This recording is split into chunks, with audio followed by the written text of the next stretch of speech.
Ladies and gentlemen, welcome back to Planet Tyro on our Ralph Bakshi Retrospective. I'm your host, Donald Wonder, and I'm joined by my good friend, the young boy, the Catface Killer. Yes, sir. All young. What the fuck is that? Reporting for duty. Report for duty, Commander. Jesus Christ, that's a scary voice you're putting on there, young boy. But I like it. I like it. Reporting for duty, I think that's the right kind of persona you got on for now, because we're going to be talking about war in this discussion. Last time, if you were listening to us guys on the retrospective of Ralph Bakshi, we actually spoke about Coonskin, another racial street urban classic. If you missed that discussion and you're on YouTube right now, I'll put a link in the top right hand corner so you can go back to listen. But we're moving forward in the retrospective, and right now we're in 1977, I believe, and we're going to be talking about, well, in the grand scheme of Bakshi's filmography, one of the more positively received movies called Wizards. Now, Wizards wasn't actually the original title, but that's a fun fact I'll get to later. First of all, let's talk about what the film is about. So Wizards is Bakshi's first fantasy animated movie. It's a post-apocalyptic story, and Bakshi said at the time, this is a family movie. My previous movies were more urban and more adult, but now I want to create something a little bit more closer to fantasy, something that resembles more of an animated movie that the general audiences are accustomed to. You know, that's not the only thing he said in that line, right? What do you mean? He was like, Disney is straight up bullshit.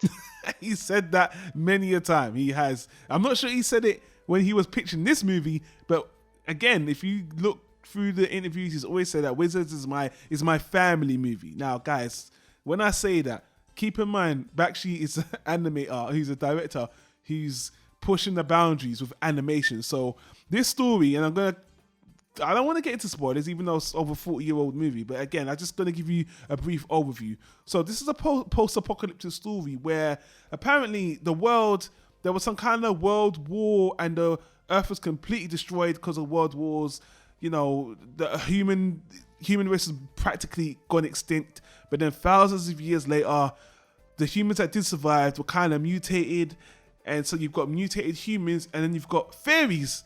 And these are the two kind of species that are left on the earth. And then basically, at some point, this queen fairy of the land, she has an immaculate conception, and she gives birth to two twin brothers. And these two twin brothers are wizards. One is very good looking, well, normal looking, and very happy and chipper. And I believe his name is Avatar. And one looks like a Gollum type wizard, and his name is, forget the subtlety, Black Wolf. And he is the opposite of his brother. It's very ugly looking, kind of dark.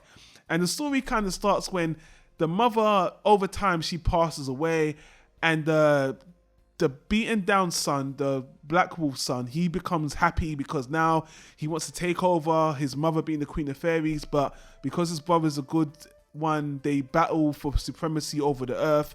They have a battle, as the narrator says in the movie, because of the emotional turmoil the good one faces, Avatar faces. He overcomes his brother. His brother says, I'll get you one day, brother, in a couple thousand years.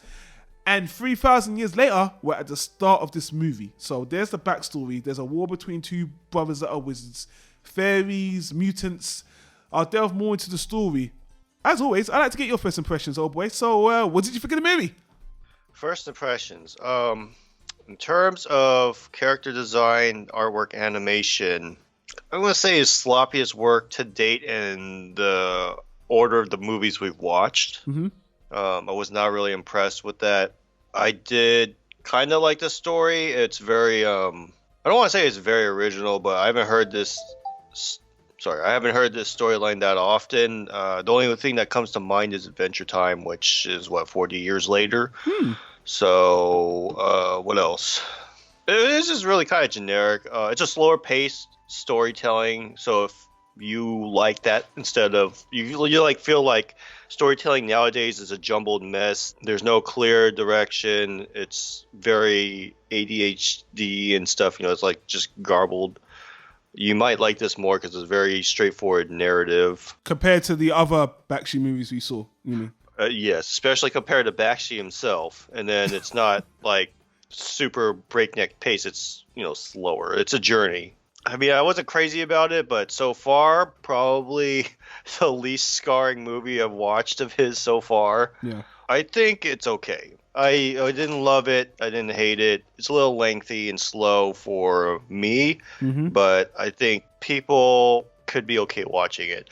As for kids, I don't know if I want my kids watching murder and stuff like that, and warfare and bloody warfare at that. I'm not sure what his pitch was with that, but I don't know. I'll dig a little bit deeper because I want you to feed off me. Because when we started, even before we started recording, the young boy was like, I don't have a lot to say about this movie. But again, I have a lot to say about the movie. Now, when we watch a Bakshi movie, you always get those iconic scenes. One thing you could say about Bakshi's movies, there's a lot of iconic moments in the movie. And there's one particular moment in this movie, which I'm sure you can kind of guess. Is it the one where the Fritz guy dies? Not exactly. There's a whole World War II Nazi segment where this film was mostly known for, where Bakshi incorporates World War II propaganda of Hitler, the kind of movies he used to rally his troops, and he uses that as a point in his movie, as the bad guy uses what's his name again? Black Wolf uses that film. Either Black or Dark Wolf. I think it's Black Wolf, though. Yeah, Black Wolf, yeah. Black Wolf uses the Nazi, because the movie's set in the future, right? So obviously this is meant to be based, I guess, in Earth, but all these things happened in the past. So they've found the Nazi footage. Black Wolf's using it to kind of, bring in his troops to rile them up. And from Avatar's perspective, this tape is the main cause of contention that he's using to hypnotize his troops or whatever. And first of all, I already know that from all the reviews I've read, all the things, this is probably the most contentious thing about the movie. People didn't appreciate the Nazi imagery and they just thought it was batshit crazy. I actually come from the other perspective. I thought it was very effective, maybe a little bit ham-fisted, where it's meant to rally the troops, but even they're getting a bit shell-shocked watching the footage, and I didn't really understand how that was like warping their minds, because again, the good guy is telling them that movie in particular, they need to destroy that movie, the Hitler movie, because that is rallying the troops, the mutants, more to Black Wolf's side. And I just thought that wasn't the movie itself, really. There's magic in this movie. Why is this movie alone coercing them? But either way, it's fine. But visually, when I saw it visually incorporated into the movie, I think it worked. I think it was very disturbing. And at the time, come on, in the 70s, that's a lot closer to World War II than now. That must have really freaked some people out. That must have really been like, what the fuck? So, well, I mean, like, dude, like, compare it to nowadays. People play video games with Nazis and stuff, and they're, like, fighting them or killing them. Or even in some games, I used to play Day of Defeat. You could be on the Axis side. So it's like, you could be, it's like, that would have been inconceivable when this movie came out. Like, nobody wants to be a fucking Nazis. Are you fucking nuts? Yeah. And now you can play games where you actually can be Nazis and stuff. So it's like, it's a very different time that, in sense, I don't know if that really, the offensiveness, I don't know if that really aged to our generation. And I mean, like you were saying, the actual film accent, it doesn't really seem like motivational. Even if they used it for propaganda and to motivate their troops, I'm not sure how, like you were saying, it was making his troops like into a frenzy, because their problem was that they had low morale and attention spans. Yeah, that was the claim. And then the movie somehow focused them into like killer fighting machines. Yeah, and this movie is kind of the thing I like about the movie. And let me say the thing I don't like. The animation, ironically, the 2D animation here, I don't really like it. When they're just walking around and talking to each other, I don't like it. But in this movie, there's a lot of still shots and a lot of rotoscoping, a lot of mixing. Bakshi does this all the time, mixing live action. Oh, that's still good. Like, I like his live action and animation melding. Yeah. I think for this movie, because it's so dark, I think it works very well. And I actually thought it was a great atmosphere. And actually, in general, let me just say this as a concept, I think this is a very clever idea. A war this is very derivative. A good side and a bad side. But the thing that makes it different, they're wizards, number one, which is called warring wizards, got to fight each other. That's cool. So there's a mixture of magic and machinery here.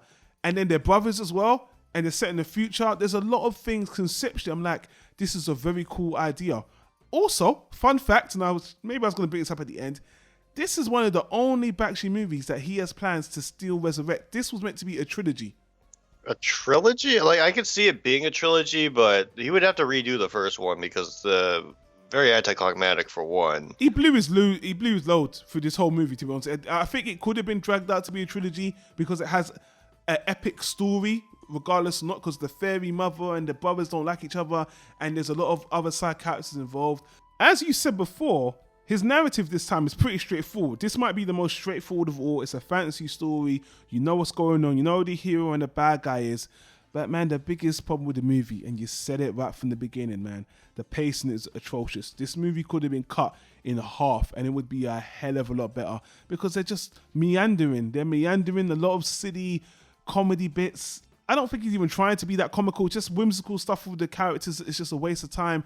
And the movie just feels so long. It's an hour and a half. It feels like it's 2.5 hours because this journey, this battle, is just dragging out. And honestly, if you condense this movie, if this was a half an hour, 45 minutes short, this movie would be a whole lot better because what it has is good.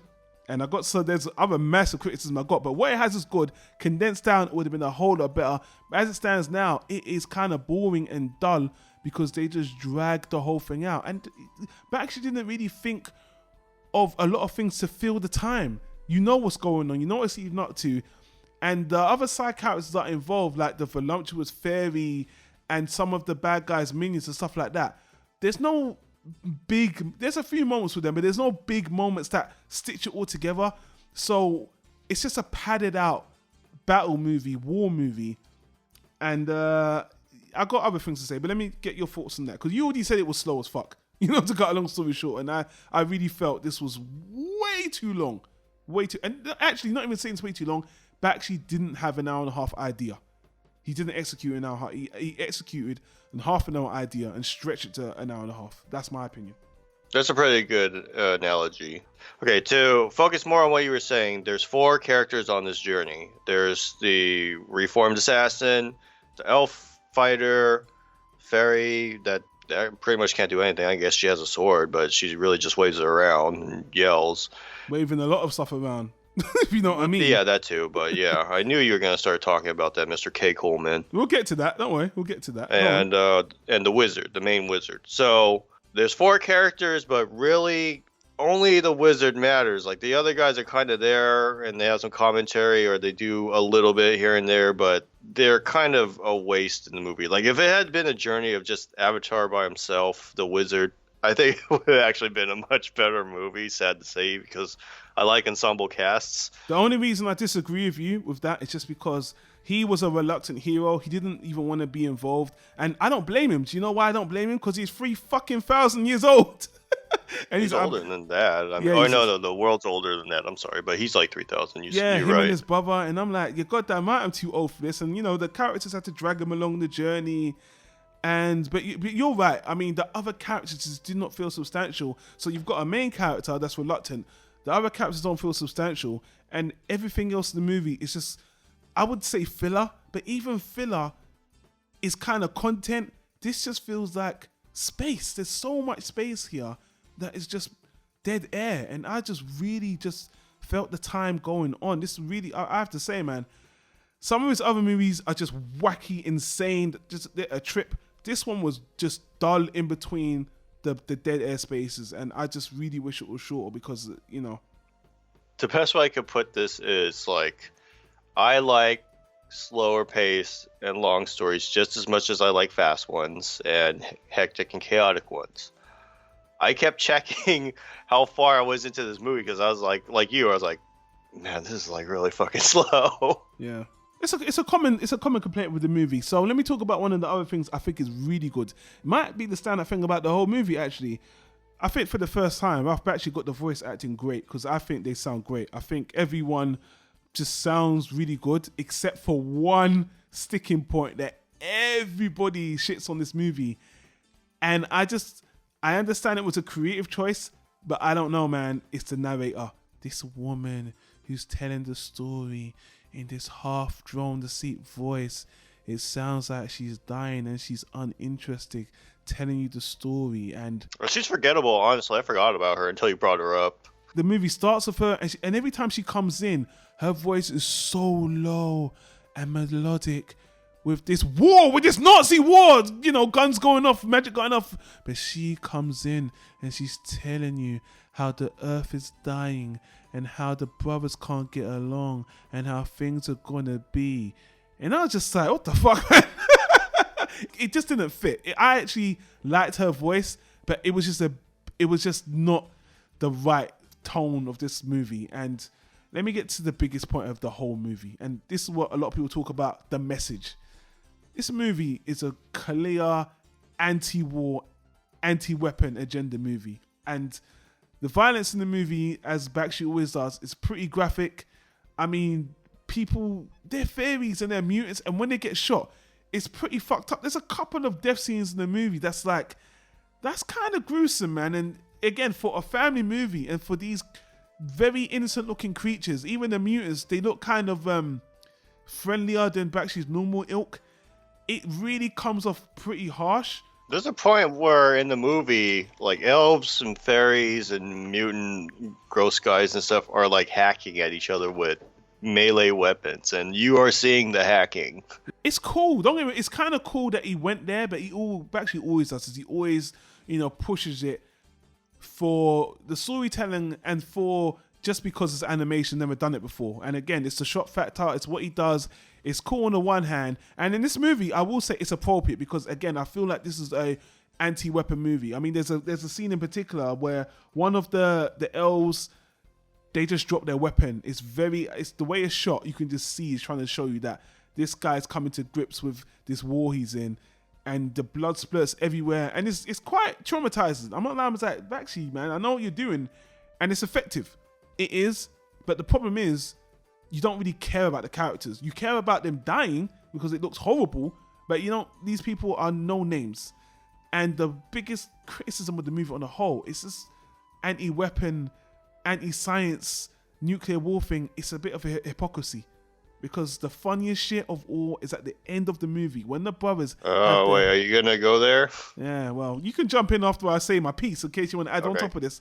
But when the brothers have their final matchup, like, actually, before I do that, the bad guy, let me talk about, because I didn't want to skip out.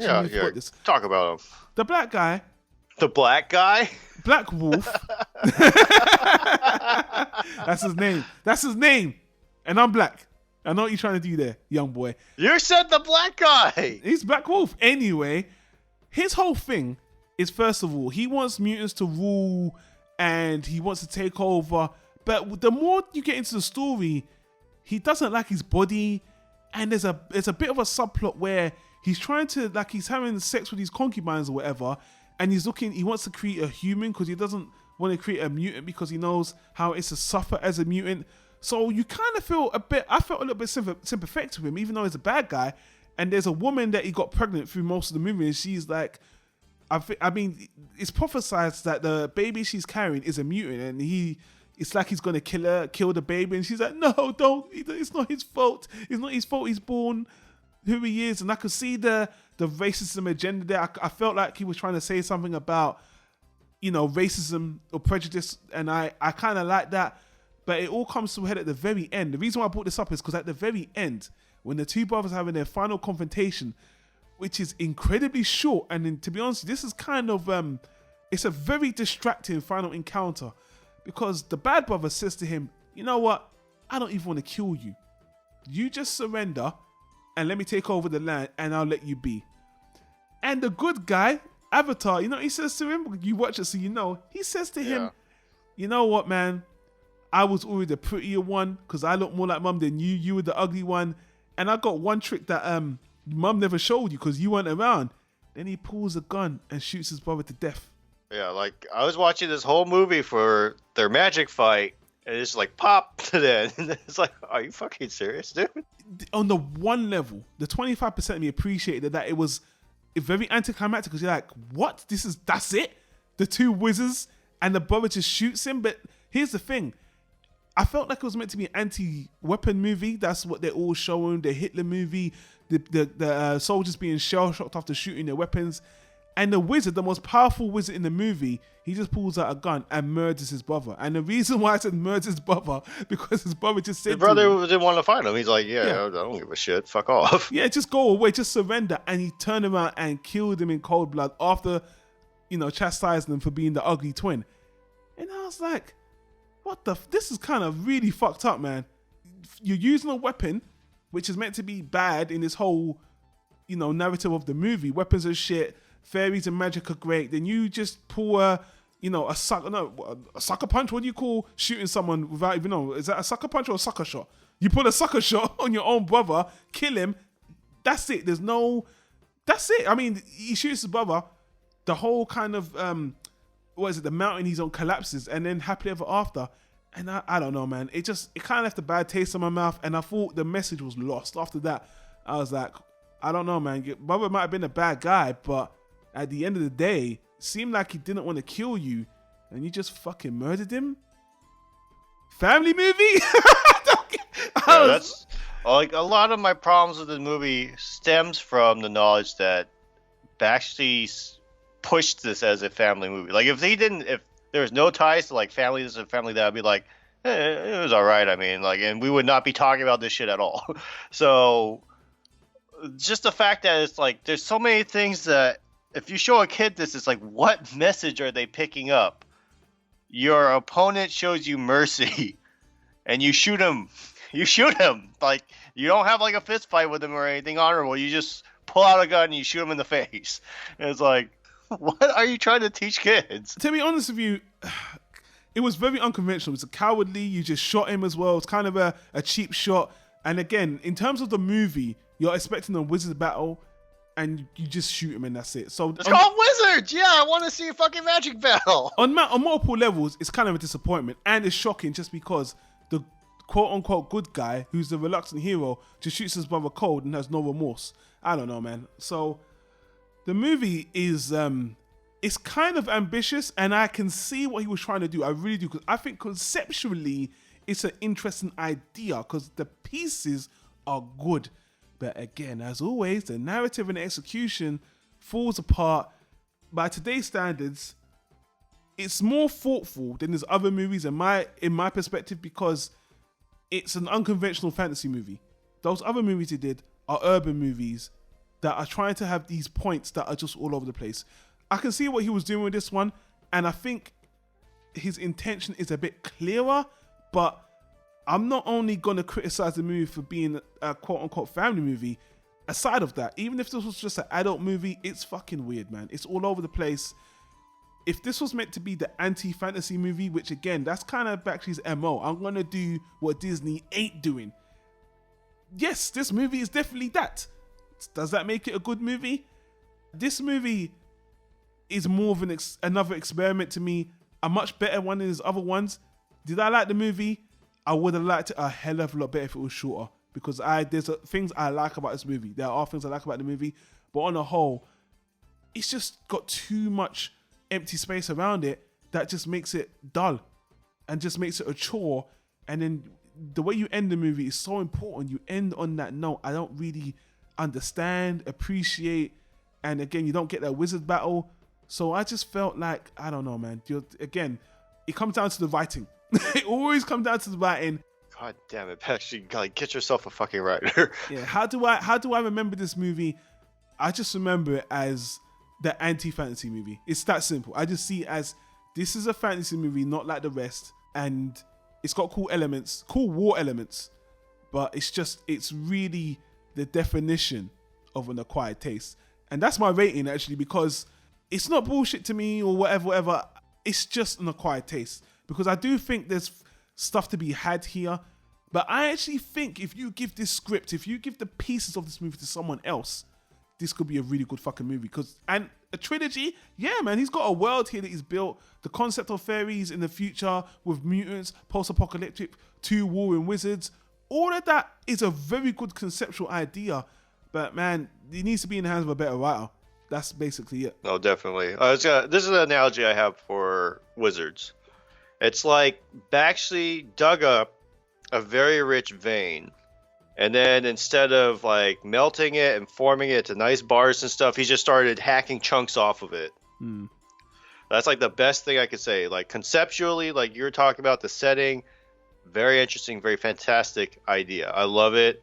You were saying like a trilogy movie, which was his idea. I would be fine with it being like a TV series even. True. If the pacing was tightened up, you know, there's less dumb shit that doesn't matter. Like everything just going a little bit faster. Like scenes where they're walking, it doesn't need to be like 30 seconds. It could be like 10. Like if they clean all that shit up, I mean, at this point, redoing it completely wouldn't be bad. Sure. I'm also at like acquired taste. If it wasn't for the interesting ideas they had for this world and everything, and the premise of the story, I would probably be like, this is vanilla. But because it's pretty neat, and like I said, the only other thing I could think of that's like this is Adventure Time, where you have like fantasy and technology, and there was a war, and now we're in the future, etc. Yeah. I'm remembering a lot of Dungeons and Dragons, but of course, like you said, Adventure Time's got more sci-fi elements as well. But this Dungeons and Dragons, just the world building, just being in Bakshi's world, and ironically, Bakshi's going to work on Lord of the Rings, so he's going to have another chance to play in a universe. A universe where the story's actually written for him already. We'll get to that, I think, in the next video actually. But either way, man, look, look. This is again his most well-received movie. Looking at the Rotten Tomatoes and IMDb scores, is just above average, and this is one I could say, yeah, man, it's a good part of history. Artistically, it's cool. Ideas is cool. Narratively, again, it's not a mess. It's just not good execution. And the end message is very unclear and just rushed and anticlimactic. So guys, you know, if you've seen The Wizards, let us know what you think in the comments down below. This is another one. I went on the IMDb. I read the reviews. You know, a lot of people saying it's underrated classic, problems. A lot of people on the same, actually, were on our wavelength. And I've been shitting on the other movies, very harsh on them. I wouldn't say shitting, I've been harsh on them because that's how I felt about them. This one, I could see his vision, and I like the fact he got out of the urban setting. I actually like to see him do something else, and we're going to continue to see that. And I've got some fun trivia about this movie. A really, really fun piece of trivia about this movie. So, guys, did you know Wizards was not the original title of this movie? Yeah, because you mentioned that earlier. I did, and now I'm going to explain why. The original title for the movie was Wizard Wars. Okay, why they take off the wars? 1977. Does that bring up anything special? Any other special movie at the time? Willow? No, that was in the 80s. Oh. Another movie beginning that had a title of Wars in it? Star Wars? That's correct, Star Wars.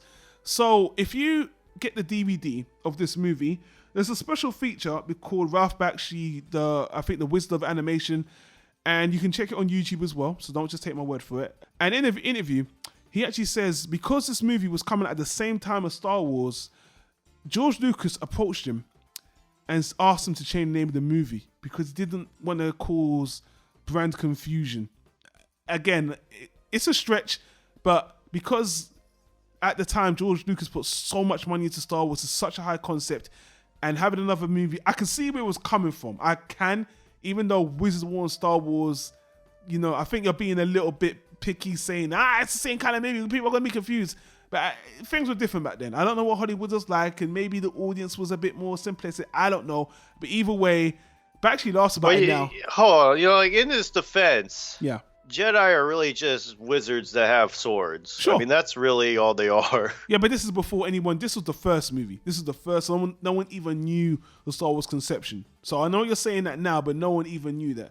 I mean, even if you watch the first movie, I guess people didn't really start thinking that until the second movie, until they all start going crazy with all these powers. The first one, it's more or less. Yeah, I guess it's kind of tame. Yeah. Okay, yeah, and they're mostly doing space battles in the first Star Wars anyway. So either way, Ralph Bakshi just loves the story just because, you know, he always like, you know, George Lucas kowtowed to me. He asked me to say my name in the movie. That's how important I was. And I must say, you need to see the interview because he's so smug about it. Like, yeah, man, they asked me.